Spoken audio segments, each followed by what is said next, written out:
Hi, this is Martin Drummond with Progressive News, and let me just turn a couple of these fans off.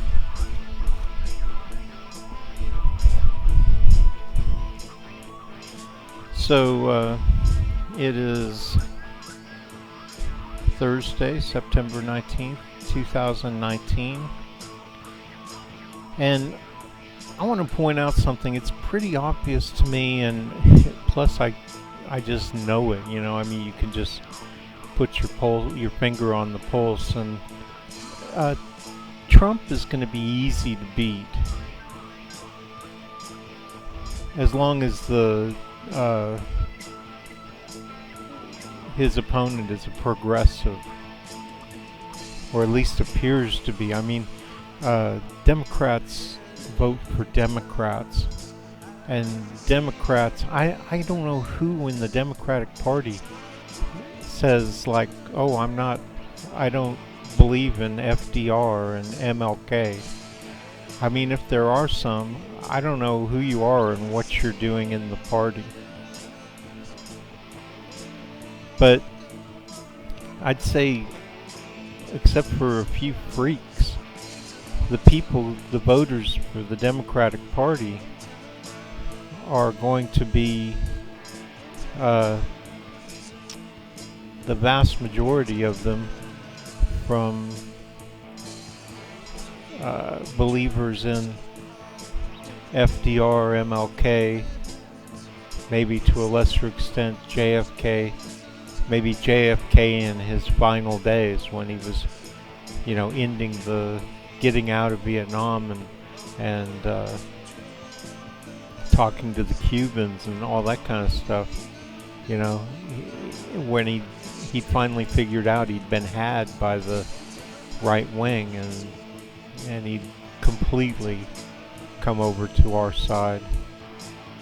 So I see the vast majority of Democrats being like that. You understand? I wouldn't call them socialists, just people who care about people who don't have it so good in our country, or downright bad, and who care about how you deal with people who are criminals and stuff, because instead of looking at them as inherently or innately bad people, you're looking at them as broken by the system, by the establishment. And how to fix them is obviously get rid of the establishment. Just put it away and rebuild something new in its place that takes care of these people, deals with their problems, So I'd say most Democrats are like that. So having said that, I would say if you want most Democrats to vote for a politician, then you want him to be representative of all these things I just said and more, just the whole kit and caboodle. And increasingly I see Trump is going to be easy to beat.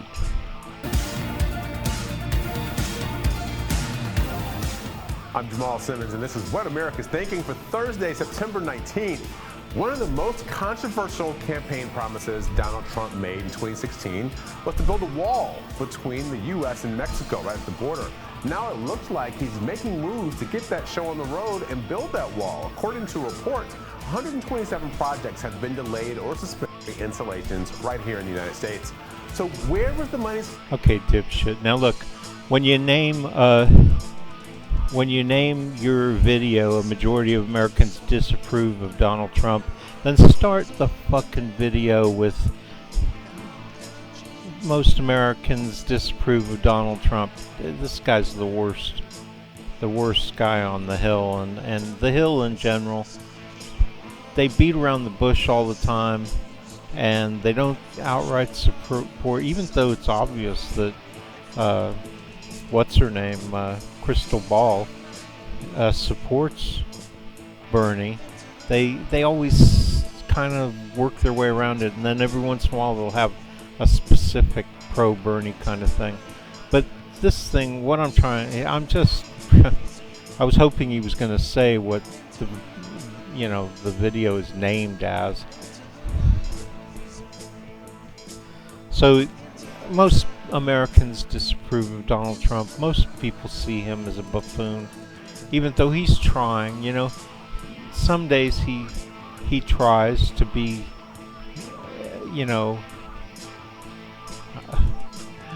understandable, and tries to be a little bit moderate, but then he'll turn around the next day and say something absolutely disgusting, And I think when you get right down to it, those days where he says something disgusting, that's where he really lies, and that's why most Americans disapprove of him.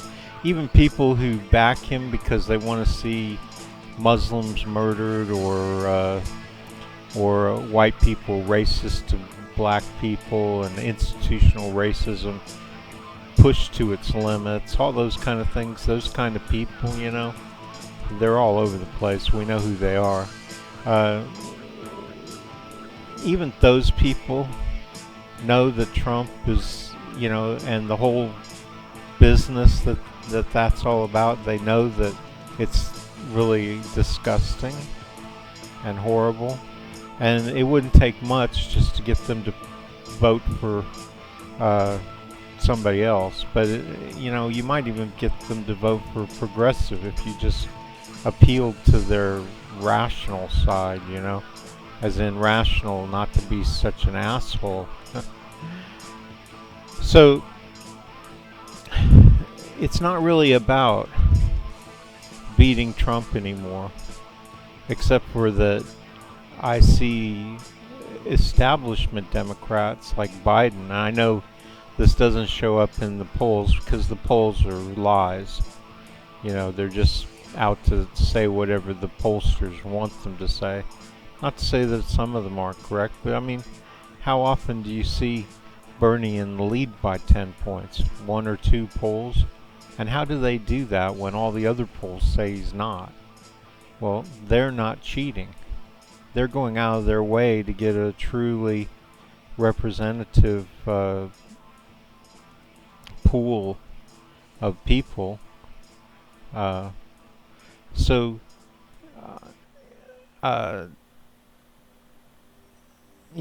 What I was saying about Democrats being MLK and FDR Democrats. That doesn't show up in the polls. In fact, they are, and therefore somebody like Bernie. I'm a Bernie fan, so but that's not why I'm saying this. I'm saying it because he's more electable, way more electable. I mean, God, don't you remember what happened to Hillary? I mean, I used to say she was the only person who could lose to Trump, and she did. It's almost like the Republicans and the Democrats were working together to get Trump elected. Bernie would have won that one, and he will win this one. Just make sure and make him the nominee. So, seeing as I would say that any Democrat could beat Trump, but that's not really true, because there's all kinds of centrist, right-wing Democrats pretending to be progressives who are in the race, and all of them could lose to Trump. But let's just say that Trump is so fucking bad that any of them could win. Well, then all we have to do is decide what kind of Democrat we want to be president. So we just have to decide what kind of president we want to have. And to me, that makes it simple, right? Bernie, I'd like to have some of the things other candidates have. like Yang with UBI, Universal Basic Income. I mean, I think that's definitely what Bernie is doing, but he's not putting it in those terms. But when you guarantee people housing, when you guarantee people transportation, when you guarantee them an education, when you guarantee them health care, if you don't leave anything out that they need, because they're already getting food, we have food stamps and stuff, then, you know, then it's not a problem. It's really UBI in a different form, except for you're addressing them one at a time. And UBI doesn't address all those things. I mean, $1,000 a month isn't going to get you cancer surgery, right? And I really don't know what the fuck. Well, we'll get to him in a minute. Bill Maher said that, oh, Medicare doesn't give you catastrophic health care. Well, of course it would. I mean, when we talk about universal health care, whether it's Medicare for all or single payer or whatever you want to call it, it's going to cover everything to get you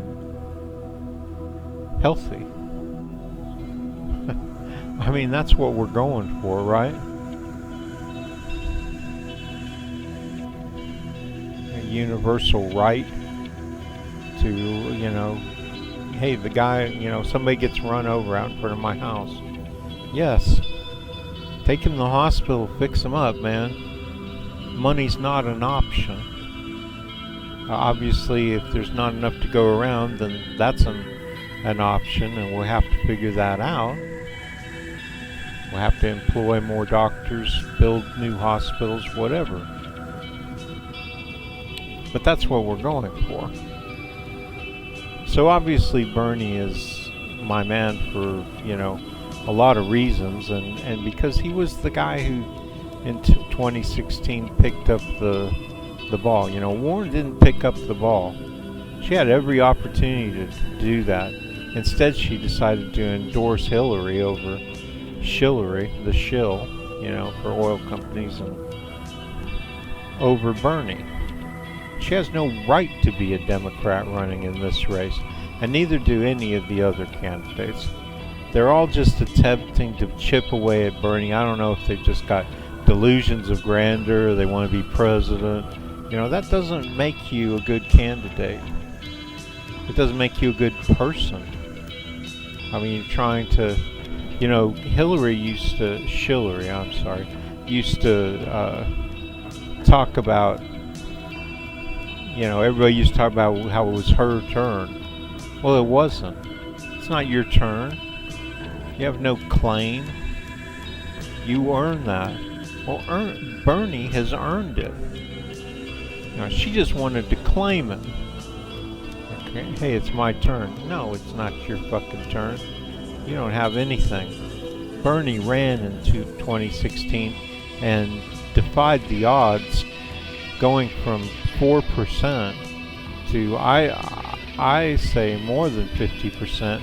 I say he beat her in the primaries, and on top of that, millions of people who weren't registered as Democrats couldn't vote for him or wanted to vote for him. And how you keep all those people from voting just because of a technicality is beyond me. This is a shitty system, and Republicans, of course, and I hear some Democrats, like Biden, are trying to make it worse, trying to make it harder to vote.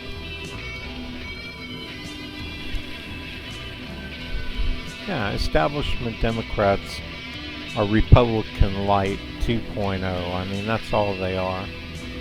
And they may even be worse in a lot of ways, because, you know, at least we know what the Republicans are up to. We know, you know, Donald Trump, well, he's not honest, but he's honest about what a shithead he is, even though he thinks that's what's being great is. That's why he thinks Make America Great. That's what he thinks is great. You know, the cesspool his mind spins around in. But establishment Democrats are just as bad. And, this is all a joke. Because Biden is just pretend. His whole, people saying he's in the lead, he's in the lead, he's in the lead. No fucking way, man. This is all just theater. And the media loves a horse race. We don't want your fucking horse race. We're trying to have a democracy here, for Christ's sakes. And you're gonna throw off reality with made up shit? Okay.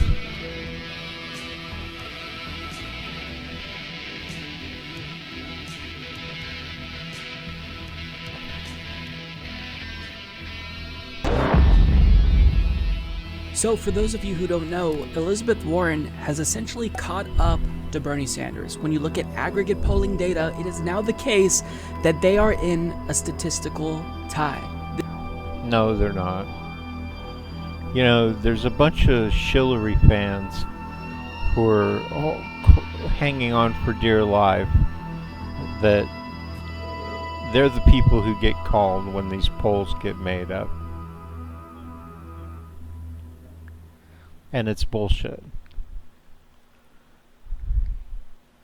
You know, if the Democratic Party is that far right, you know, if the Democratic Party is that fucking, if there's that many dumbass people in there who are so far behind, so disconnected with the country, I don't even believe in the polls. The polls said the same thing about Bernie in 2015, 16, and they all turned out to be wrong. I mean, they had him at 4%, and you'd get beat to death in forums and in Facebook groups if you said, wait a minute, are you sure? You know, and he ended up basically winning, you know, but he lost. But anyway, and Bernie was actually about tied with Hillary. So, you know, this time millions of people who weren't registered last time are registered, and it shows up in the donations, and it shows up in voter registrations. Not very many people talk about how many new Democrats there are. Those are people in the Green Party and other parties who want to be able to vote for Bernie in this, because they see that it's really their only chance in 2020 to get a kind of president that they want. Sure, maybe they'd rather have a Jill Stein or a communist or something, or whatever, but it's not very realistic. So they ran out and registered to vote as a Democrat because they're not stupid. They know that they can't vote for Bernie if they don't register. And you know, I think that's silly. I think everybody should be able to vote in the primaries.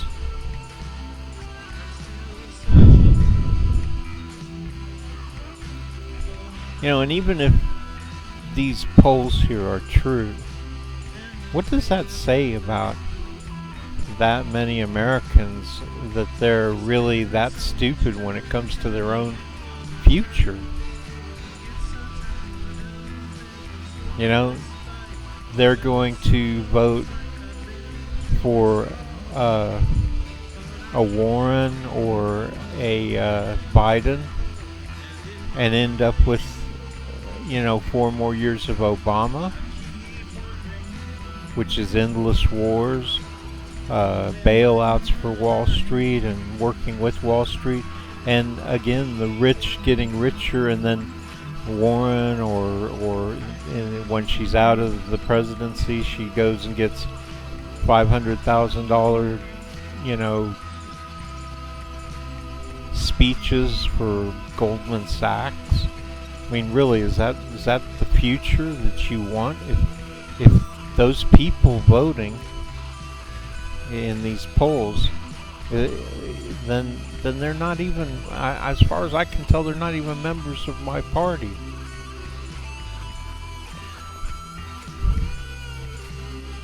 I mean, not to mention the past. This country has been a train wreck for millions of Americans. 5 million in and out of prisons, millions of homeless, 2/3 of America is without a job. 2/3. That's the real unemployment rate. I mean, look at the figures. Out of Americans between the ages of 18 and whatever, 2/3 of them, 1/3 are gainfully employed. 1/3 have pay taxes, right? They make money. They're on the rolls as having a job. The other 2/3, I don't know what they're doing, but they're not getting a paycheck. 40 million people on food stamps.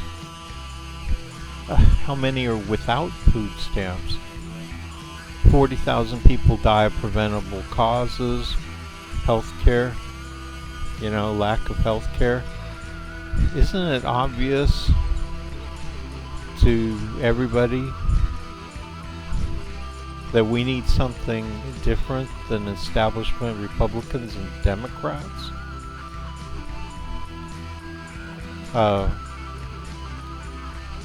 You know, what are you afraid of?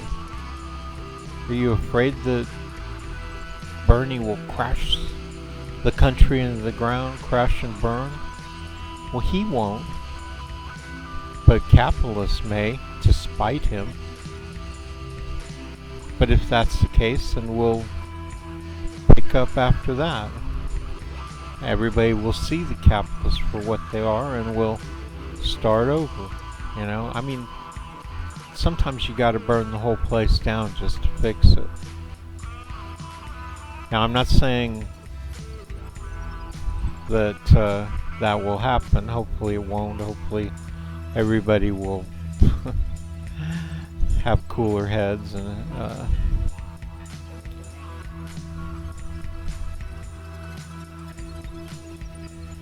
but it probably is going to get worse. No matter who you have, whether you're talking about Republicans or establishment Democrats or progressives. But who's better equipped to deal with it getting worse? Well, if you care anything about your people, it's progressives, because they will cushion the blow.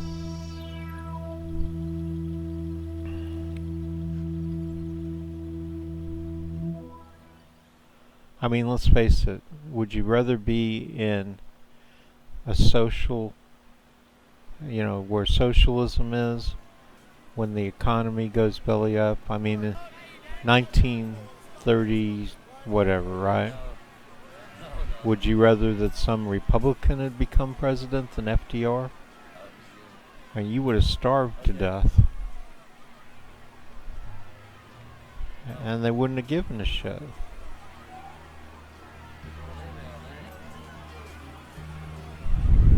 This is a dead heat. So it may very well be the case that we soon need to get very vocal about the differences between Bernie Sanders and Elizabeth Warren. The only problem, and reason why I think it doesn't really make strategic sense to do this now, is because there's a bigger target still in the race. That is... No, wrong, Mike. Warren is the target. She is just as much of an establishment Democrat as Biden.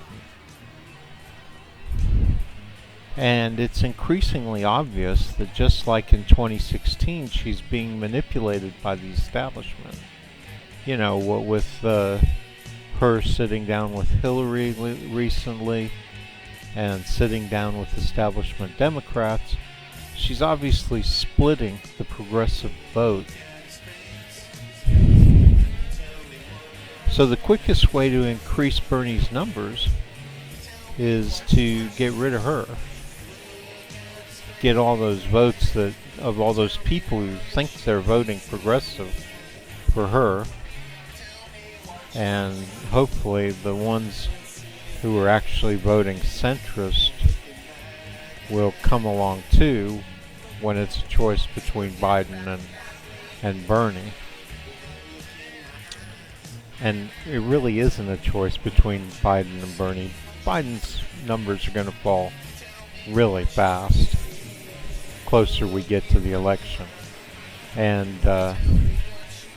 you know, and then we're going to be left with this silly race between Bernie and Warren. And I've already talked about what a ridiculous race that is. But that's what they're going to try and do.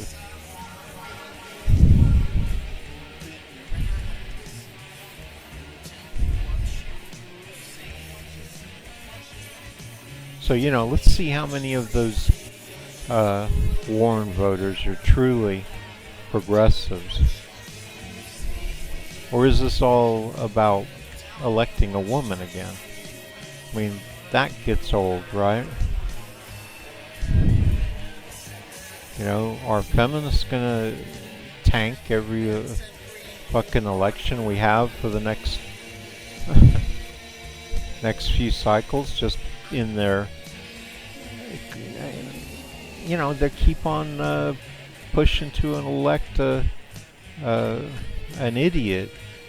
You know, Hillary. Now you want us to elect Warren. Why? What's the matter, women?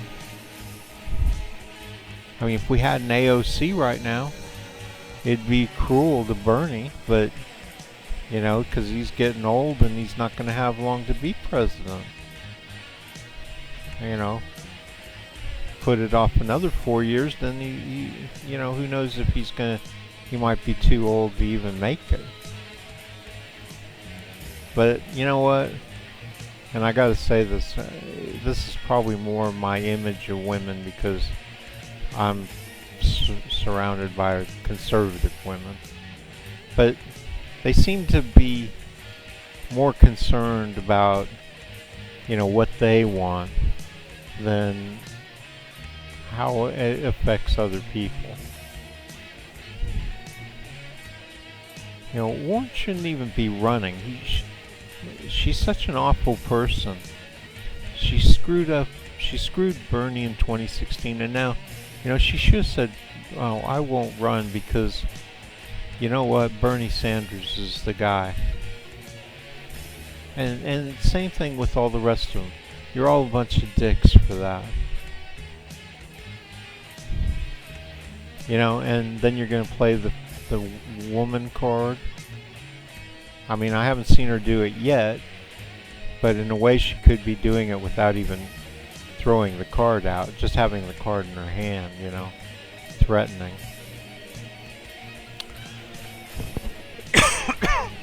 So many bad memories from 2016, huh? I mean, how they pit us against each other, men against women. And men obviously have had it too good all along, but now is not a time to make it man versus women. Now is a time to get a progressive into the White House. I mean, what an amazing thing, huh? You know, a progressive in the White House, no matter what sex they are, is going to be the best thing that ever happened to women. I mean, it very much will make it very much an absolute sure thing that in the next few cycles there will be a woman as president.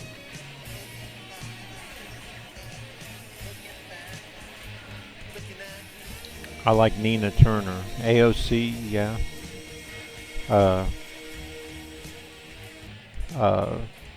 Green Party, Jill Stein. Although I'm not so sure that she's got the right, like stamina and stuff, but maybe.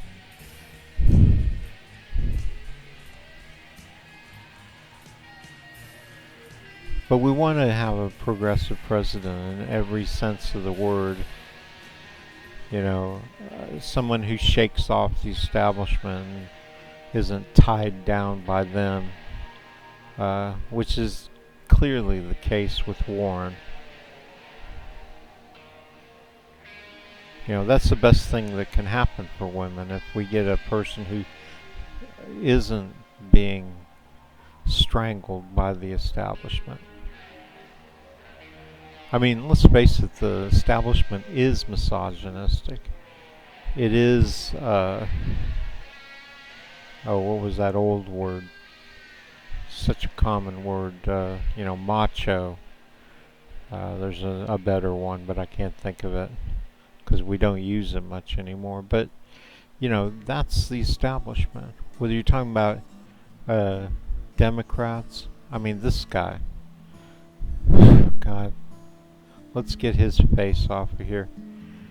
But, yeah, I mean, this is John Wayne Democrats, right?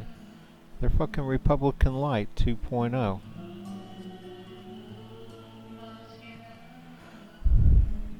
It's Joe Biden, and he still is pretty much the front runner by numerous accounts. Now, his lead has in fact shrunk, and yeah, and it will continue to shrink, so.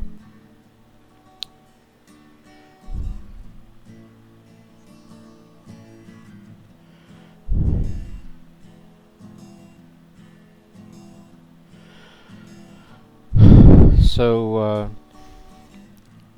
the establishment is the old ways. They embody all of the old ideas, whether Democrat or Republican. I mean, Hillary, Biden.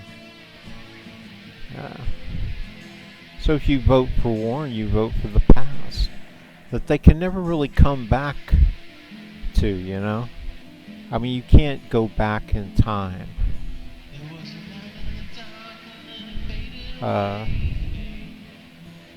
If you try, all you get is some weak facsimile of it. And I mean, it's not like things were good for black people or the few Hispanics, I mean, there weren't as many. There were only about 12% black, and there weren't nearly as many Hispanics and all these other minorities that have flooded into the country. So now, I mean, you can't go back in time. What are you going to do? Kick them all out of the country? I'm sure that's what a lot of Republicans would love to do. That would be their idea of getting back to where we were.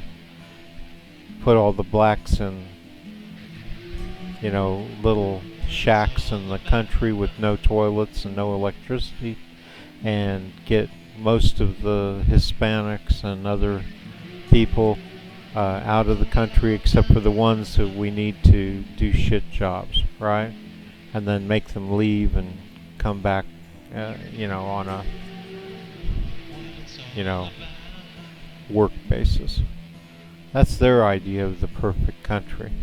And now, it might be nice for us, for me and for my family and all the other white families. But first of all, we can't go back. And second of all, we can't treat other Americans like that. Now, I'm all for just saying right now, that's the last American. Nobody else gets citizenship. And you all have got 3 months to go home or whatever. That's our right as Americans. A lot of people may think it's not American, but you know what? Times change. But that's not the issue here. And it's not like that's going to happen. I mean, that would be Nazi Germany all over again. To try and take us back to that. and to try and say that that's all right. There's no way, you know?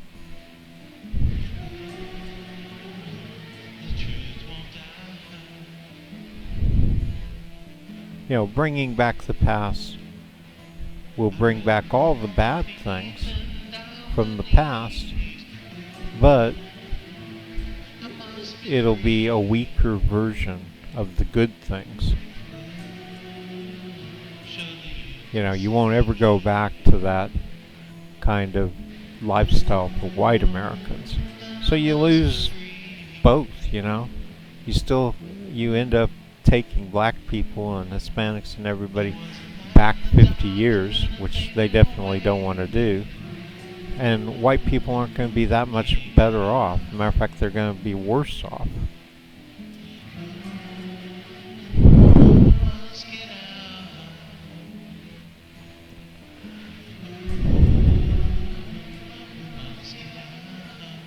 Moment real quick. So here's Joe Biden, and Joe Biden was asked a question about the legacy of slavery.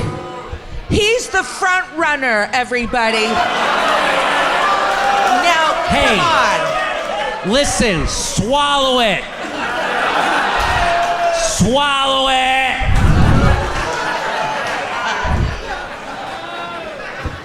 That's such a great campaign slogan. Swallow it and vote for Joe.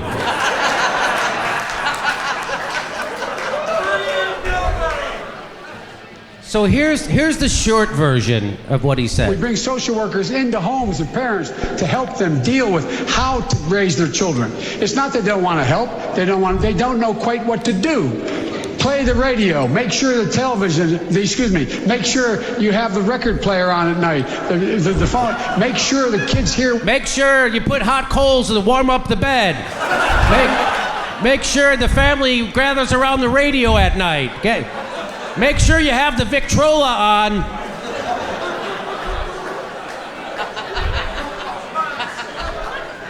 So here's the long version of that. That's the short version.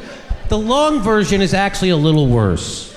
But can I say Yes. one thing really quickly? You have to remember that this is at a university that was originally an all-black university. So you would think somebody on Biden's staff may prepare him, hey, they might ask you some race-related issues tonight.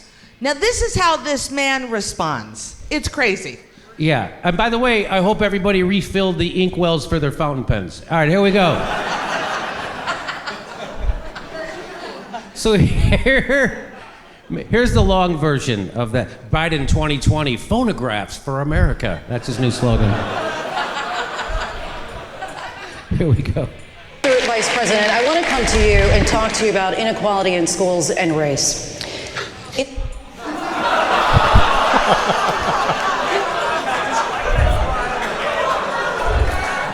What was that? I want to talk to you about inequality and race. Pfft, I'm white and rich.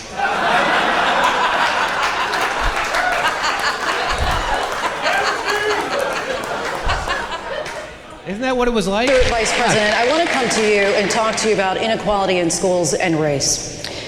In a conversation about how to deal with segregation in schools back in 1975, you told a reporter, I don't feel responsible for the sins of my father and grandfather. I feel responsible for what the situation is today, for the sins of my own generation, and I'll be damned if I feel responsible to pay for what happened 300 years ago. You said that some 40 years ago.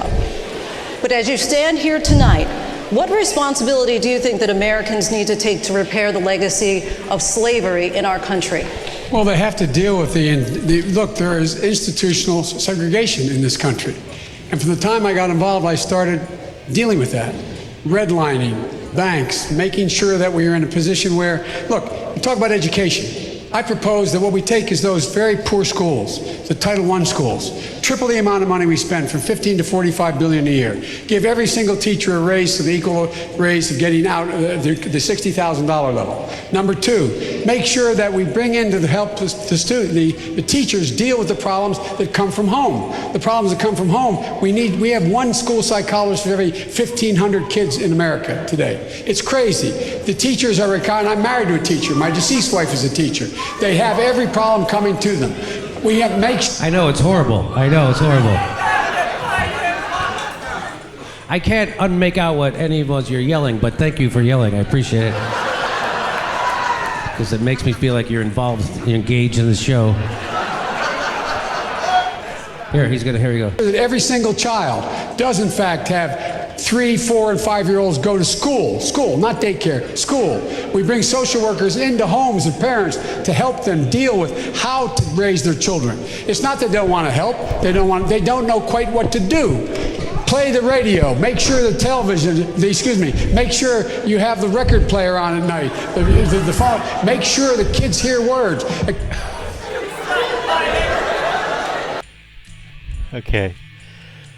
The first thing is, let's look at funding of all our schools, and let's be honest, and let's point out how it's unfair, how some schools in white areas or that have more white students are getting more money. And if that's not true, then let's face that just some schools here and there are underfunded or whatever, and let's split it up evenly by student. Then let's find out either how we need to improve things or how we need to fund things, and do it equally for all those schools, all those students. You know, I mean, some of these solutions are simple.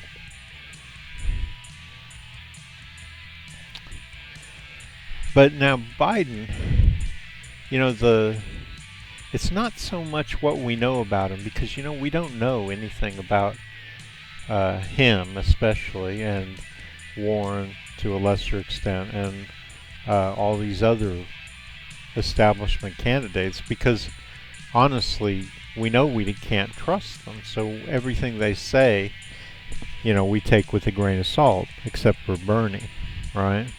Except for AOC. These are people who we know are going to talk about the hard issues, and they're going to face them and say they're going to deal with them. But Biden, you don't know that. So with Biden, it's more about what you think he thinks. So, you know, I think he's a racist. I think he's just pretending to be a normal human being, caring about all, you know.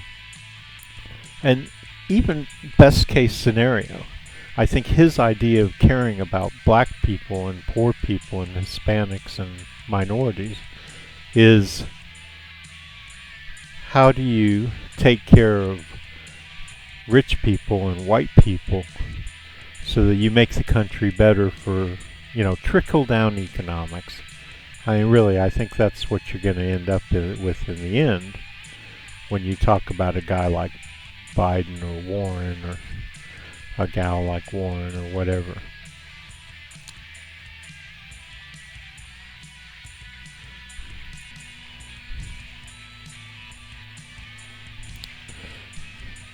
Okay, so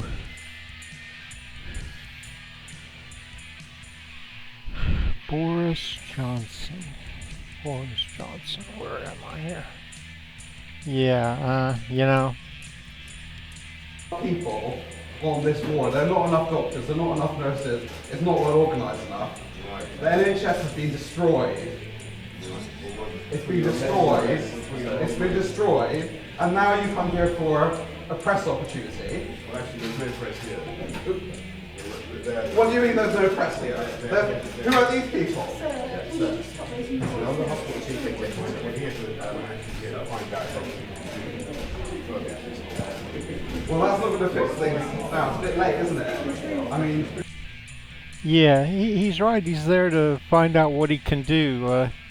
You know, he can find out how he can break it. He's there to find out how he can privatize the NHS. And a whole bunch of Americans are just chomping at the bit to get in on this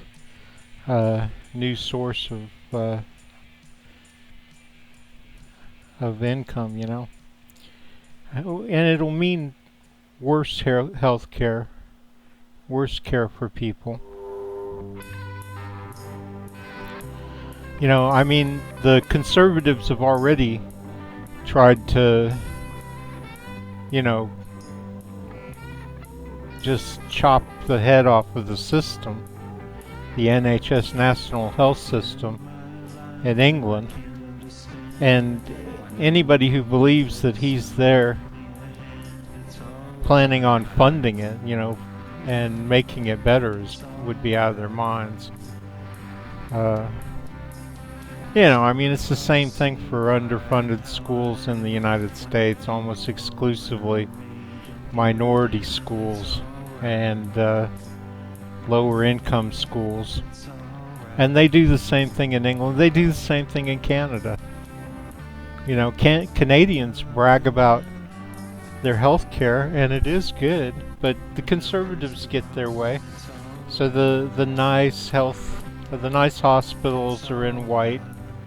You know, mostly white. I know this because I had a big fight with a Canadian girl who works in the healthcare industry up there. And you know, she was telling me how great the healthcare is what she does and everything. And I said, and how many minorities have you ever treated? And she wouldn't admit it, but she wouldn't say I've never seen a minority in our clinics, you know? Hardly. But that's what happens, you know.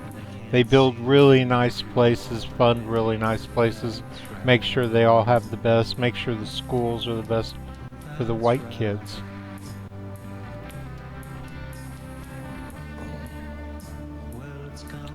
You know, it's not a coincidence.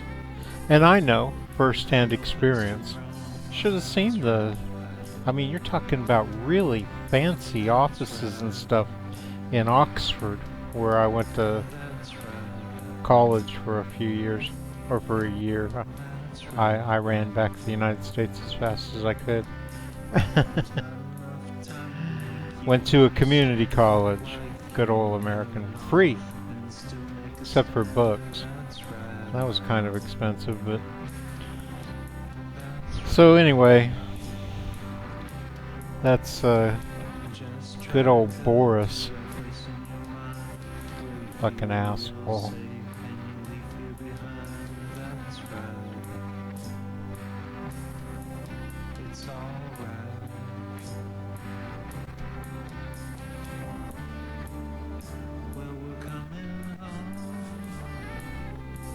I don't know what the fuck he's talking about.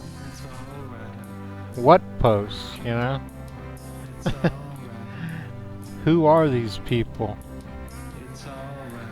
People who watch my show? So, this guy says... The attack was launched from the north and was unquestionably sponsored by Iran. Sponsored. So, the guys firing off this drone, they had patches on their uniforms. Sponsored by Iran. This bombing is sponsored by Iran.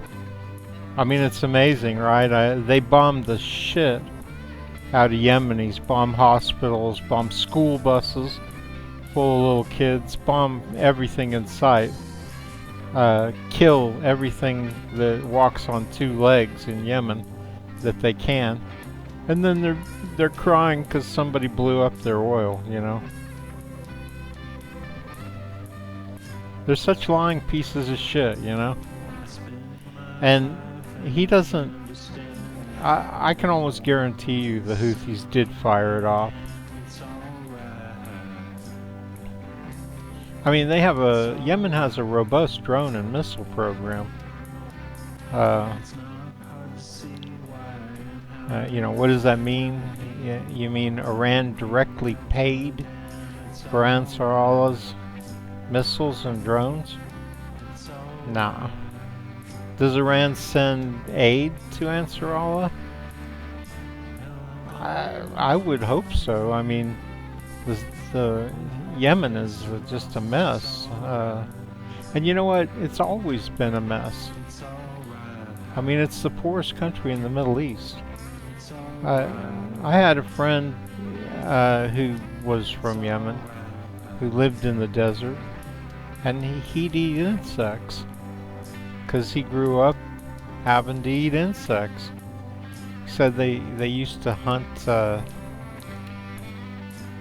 big grasshoppers with little makeshift bow and arrows. They'd pull the legs off of. I mean, he literally used to pull the legs off of grasshoppers and eat them right in front of me. We were at a camp up in the mountains in Lebanon, a place called Ras El Metin. It was a YMCA camp. It's the one that where I met the guy who killed John Lennon. He was our tent guy, you know, the guy who was in charge of our tent, and well, he lived in our tent, but he was in charge of everybody. Him and another guy. They both were in our tent. I mean, I can show you pictures of them. Watch. Let's see what I have here.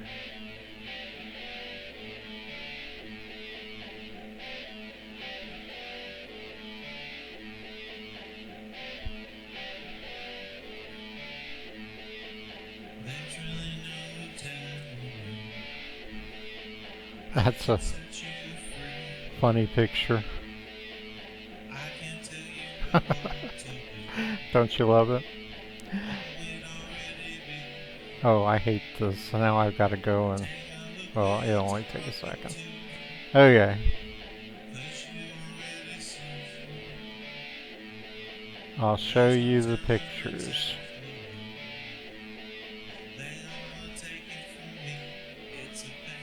Where are all my pictures?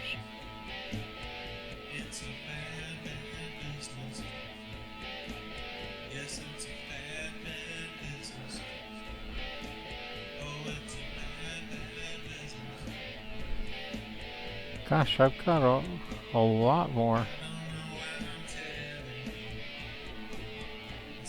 Okay, well, I'm drawing a blank here.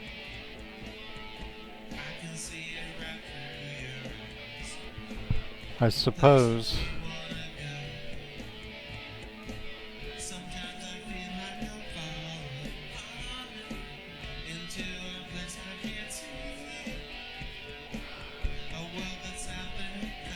It's really strange, man.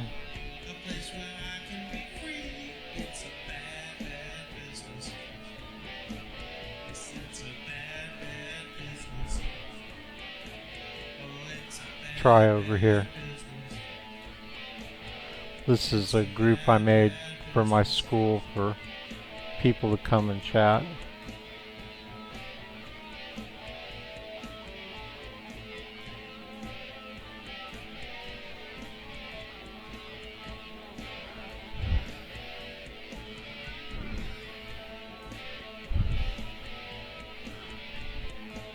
I don't know what happened to the ones in my profile.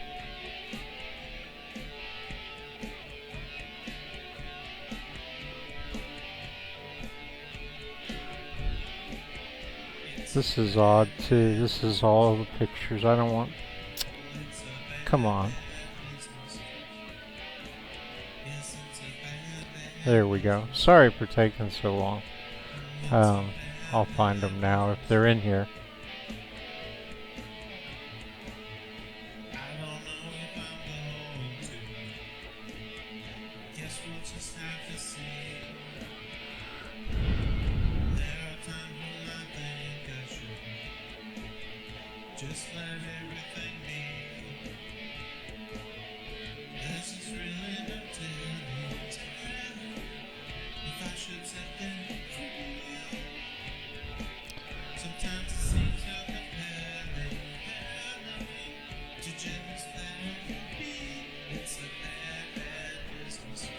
Okay, these aren't set up right. Okay, so anyway, so there was a Yemeni guy, and he was just a typical Yemeni guy, except for that he wasn't poor anymore. His mother had married like a prince, and he was in Lebanon. But what was I was saying they've always been poor. So, sure, Iran's gonna send them aid. Sure, I guess Iran's going to help them militarily against Saudi Arabia. I mean, Saudi Arabia is just totally picking on Yemen. It's been that way all along, and it translates into war crimes. I mean, they're in severe trouble with war crimes, the Saudis, over this and other things too.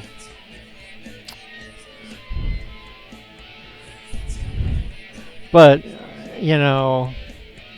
I think that we'd know if they were there, like setting up factories and, giving them. But I'm sure they do try and help them, and good on them, But, I don't know.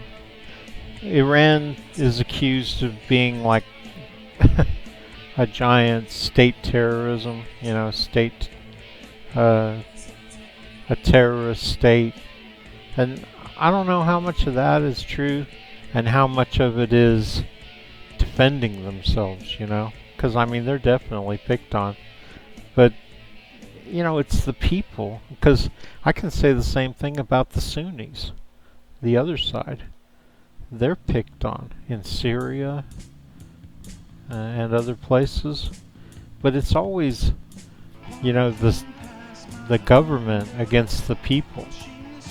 I mean, the Sunnis are being attacked by Assad and the United States and Russia, and it's just and Iran, So Iran's guilty of, and I think that Iran does it just because they're the recipients of it, or other countries that are pro-Iranian are recipients of constant attacks.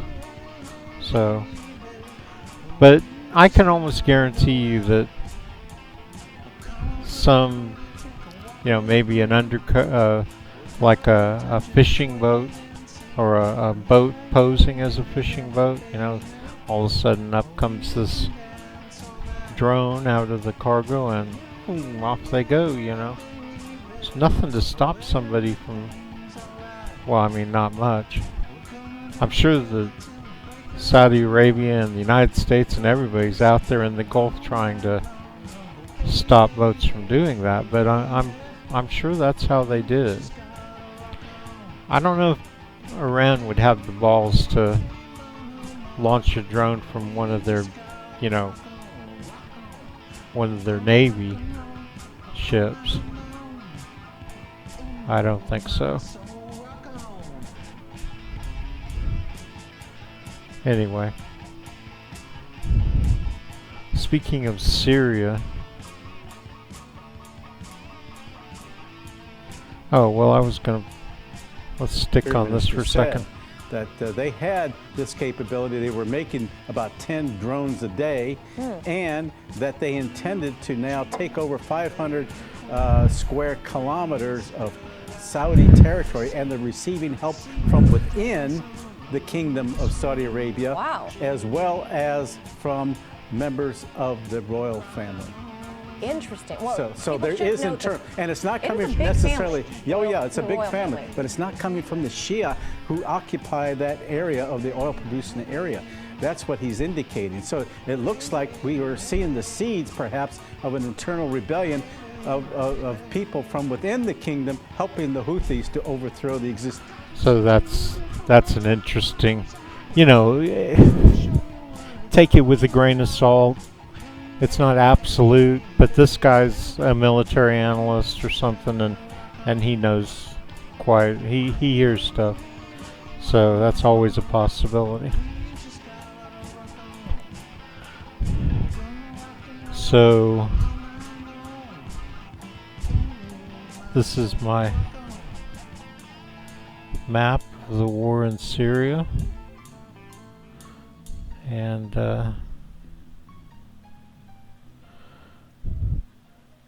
this guy, I like him, but because you know what, he's tough and he's on the wrong side. You know, he's got to be a neocon, but he's honest, and for the most part, I like what he's done in Syria. The problem is he responsible for war crimes in Raqqa? You know, they did this in Mosul, kind of scorched earth bullshit, and in Raqqa it was really bad. I mean, if I'd been interviewing them, I would have asked them lots of questions about Raqqa. But we have been criticized by the U.S. Congress and by some of our partners. But again, this is a question of a few $100 million. Look at how much money we put into humanitarian assistance. President Trump believes that as part of a global coalition against ISIS, global coalition in NATO and several other coalitions with many of the same members, whose total GDP is roughly double that of the United States, that we should not be paying the burden that we're paying. You know, the problem is ISIS wouldn't even exist if we hadn't have invaded Iraq, and if we hadn't done all the things that we've done to piss off the Sunni and the, you know, and we have. I mean, they are 100 times more militarized than they ever would have been if we hadn't have done a lot of things that we did. So you'd rather piss them off and make them fight you, and then you know, spend billions on fighting the problem you created, instead of, you know, addressing their problems. And you know, I mean, maybe we need to try to civilize them a little bit. You know, the really bad ones, the ones who are just like, you know, want to impose Sharia law and stuff. But I really think there's a better way. I think that, because I've known these people, right? My best friend in college was Pakistani, and he's just as much Pakistani as, you know, backwards. I was about to say backwoods, but I don't think I don't think they have a lot of woods in Pakistan. But anyway, they're backwards, you know, and they're now he's not as backwards as some of the people up there in the mountains, you know, up in them hollers, as people say in Kentucky. But he was pretty backwards. You know, he was very anti-Israel, and he didn't talk about it a lot, so, but when he did, you know, it all became pretty clear. Anyway, overall, I think that he's doing a good job considering the situation, but I don't think the situation would be like it is if we, you know, maybe he wouldn't have gotten us into the Iraq War in the way that, you know, I mean, we could have gone in there and in 2 months we could have wiped out a Saddam Hussein and, you know, all the really bad Baathists, and then got the rest of the Baathists and told them, look, we want you to mellow out, you know, and gotten out of there. And Afghanistan, what the fuck, man, you know?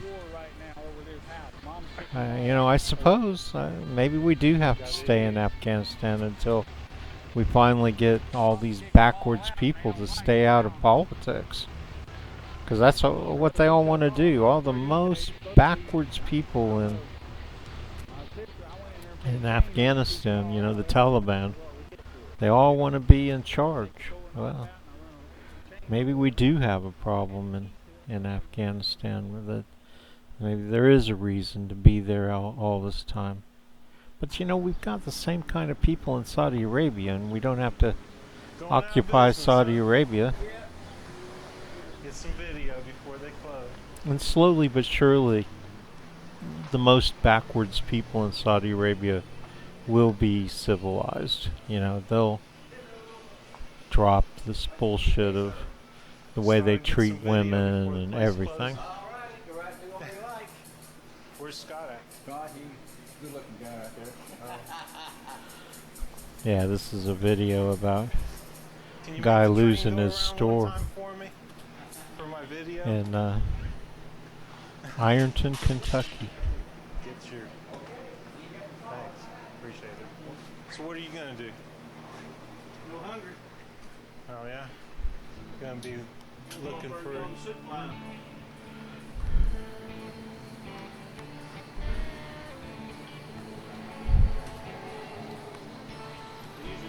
About 11, so I'll probably get for about 10:30.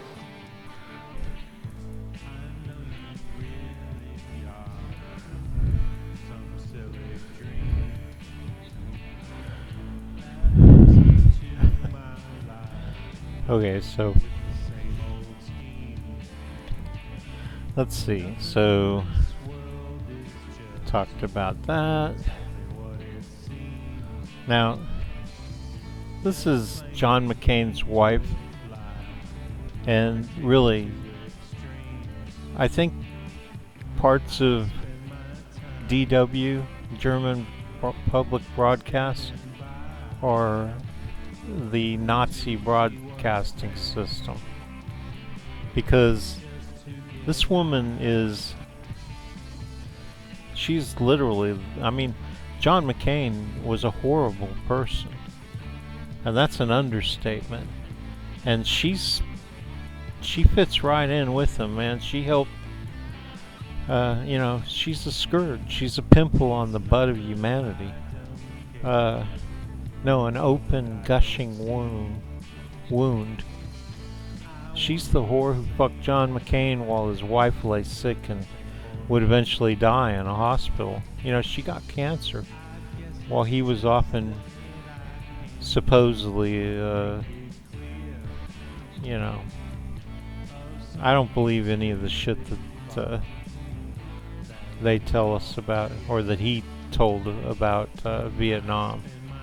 I think that they took good care of him. Maybe not in the beginning, I mean when he was captured, but after they got him into the Hanoi Hilton, I don't think he was tortured one bit.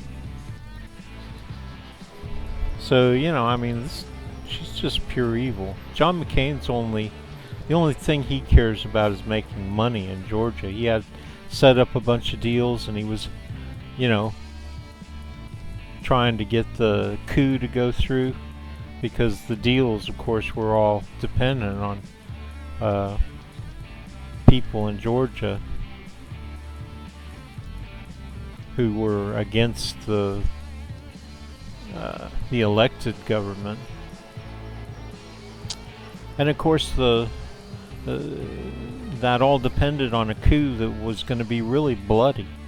Matter of fact, it was proven that there were plans that people were about to take to kill lots of people for the coup.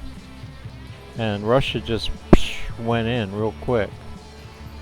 And they didn't kill a lot of people, but they stopped a lot of people from dying. And that's what John McCain's all about.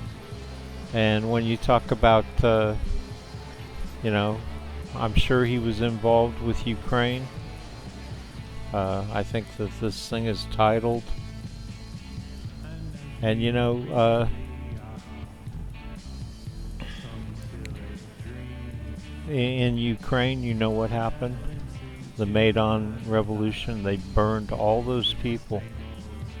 They lit that, they cornered them in a building, I think it was a government building, and they burned them all alive.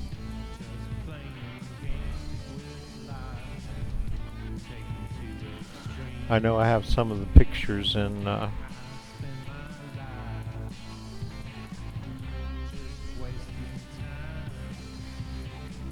This time I won't have the problem I had before, because they're right there.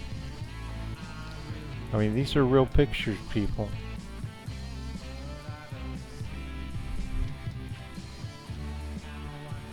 That's what John McCain's all about.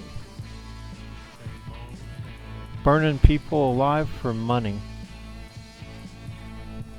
That was a real person. Alive and well. And it wasn't a fight, you know, there weren't people shooting back and forth. Just once they got them all in the building, this is what they did. They lit it on fire. See, that's one of the murderers right there, throwing a Molotov cocktail. Kind of like, remember that movie The Patriot with Mel Gibson? When they burned all those people in that church? I'll put that up Same on YouTube thing. and tell everybody he's feeling sorry for himself. Yeah. That's the guy right there. He's feeling sorry for himself. Scott, how long was this place open? How long was this place open? 70 years. Yeah, he was run out of business by Walmart. Anyway, so, you know, I can't even watch this interview. It's just absolutely disgusting. Goes all the way into the next one. But fortunately, the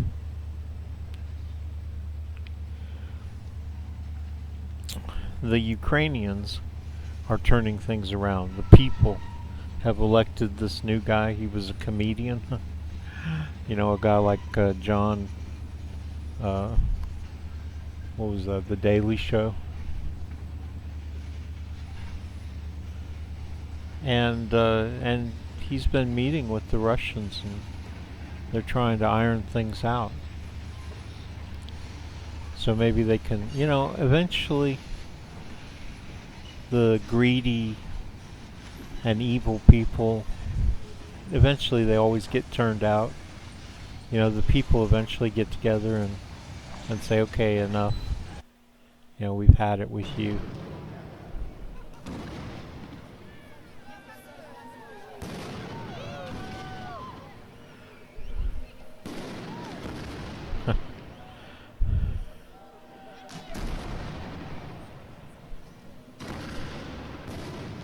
That was when I was in Brussels. So obviously I've run out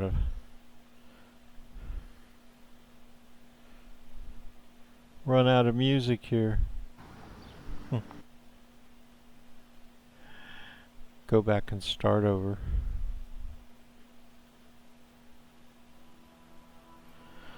So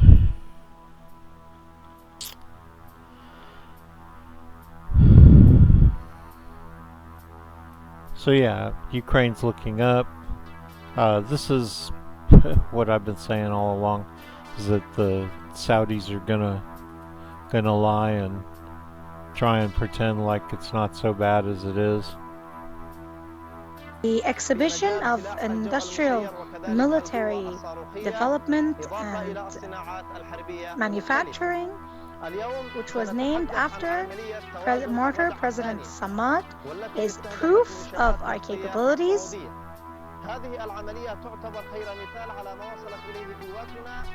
The last operation is a big example, is a very good example of what we reached, the strength and the capability that we have reached, and that we continue to be steadfast in the face of this aggression.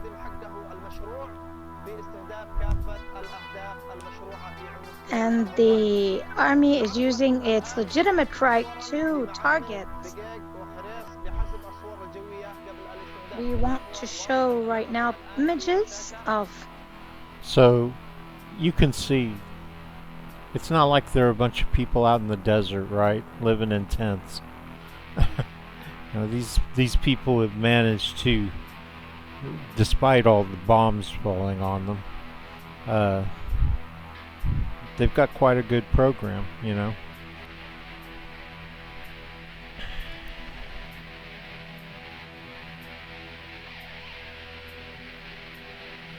So, you know, I've been saying this all along. The Saudis are lying motherfuckers. When it comes to their reputation, they'll say anything.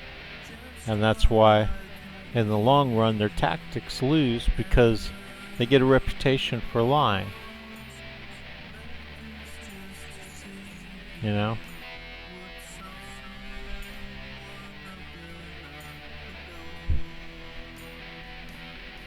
So this is basically Ansarallah. And, hey, you know, I mean, sooner or later things turn around, change, you know.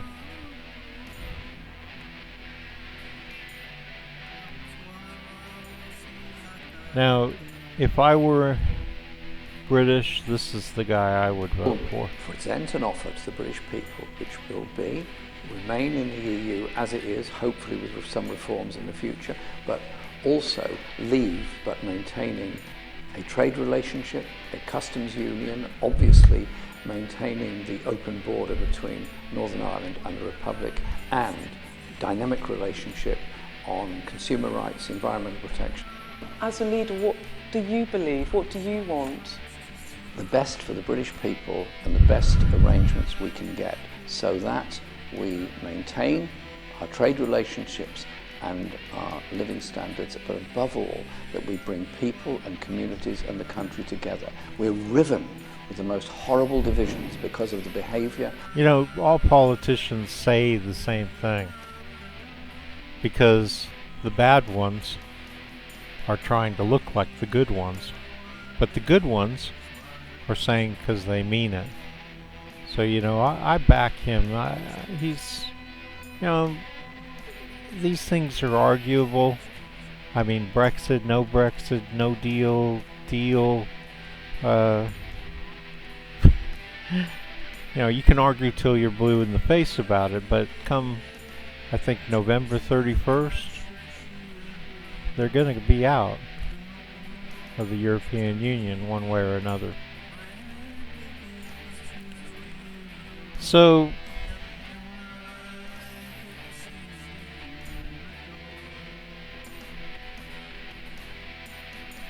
how do I do these things?